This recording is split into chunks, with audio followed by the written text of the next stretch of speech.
नमस्कार, yes news महाराष्ट्रमध्ये आपल्या सर्वांचे स्वागत। तालुक्यातील आमदारांचे लक्ष नाही, जयकर कदम।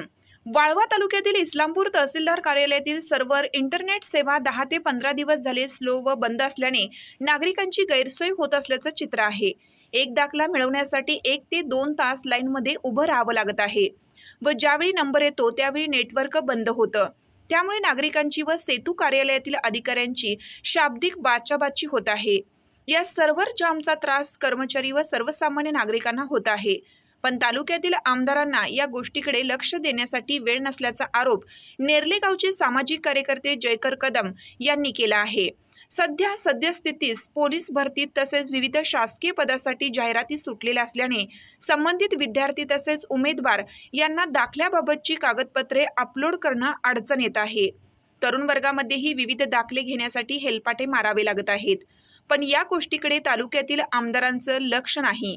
आमची विनंती आहे, शिराळा तालुक्यात आमदार व वाळवा तालुक्यातील आमदार यांनी या गोष्टीकडे लक्ष देणं गरजेचं आहे। जयकर शंकर कदम नेरले एक सामाजिक कार्यकर्ता आहे।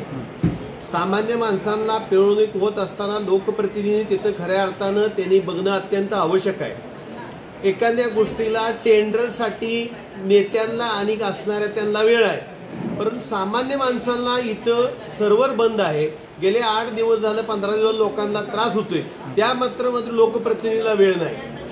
ही गोष्ट अत्यंत खेदजनक आहे की सामान्य माणूस गावातनं आपला मोलमजुरी सोडून तो स्वतःचे पैसे घालून मुलाच्या दाखल्यासाठी असेल, जन्माच्या दाखल्यासाठी असेल किंवा अन्य काही गोष्टीसाठी असेल, तो इथं येतो आणि दिवसभर इथं उभा राहतो। मग त्यांचा त्रास असणाऱ्या यांच्या संबंधित अधिकाऱ्यांना होतो, पण त्यांच्या हातात काहीच नसते। त्यांच्या हातात एवढंच आहे, सर्व्हर बंद पडला। खऱ्या अर्थानं या तालुक्याच्या लोकप्रतिनिधी इकडे लक्ष देणं अत्यंत महत्त्वाचं आहे। त्यांना इथं वेळ नाही। तर आमची एवढीच विनंती आहे की जे 48 गावातले आमदारांनी, या वाळवे तालुक्यातल्या आमदारांनी खऱ्या अर्थाने या गोष्टीला लक्ष देणं अत्यंत महत्त्वाचं आहे। आणि 15 दिवसांत प्रत्येकाच्या दारात तुम्ही जाणार आहे मतं मागायसाठी, त्यावेळेस मात्र तुम्हाला वेळ मिळणार आहे। पण आज खऱ्या अर्थानं या परिस्थितीमध्ये इथल्या लोकांची काय परिस्थिती आहे हे मात्र बघायला कुणालाही वेळ नाही।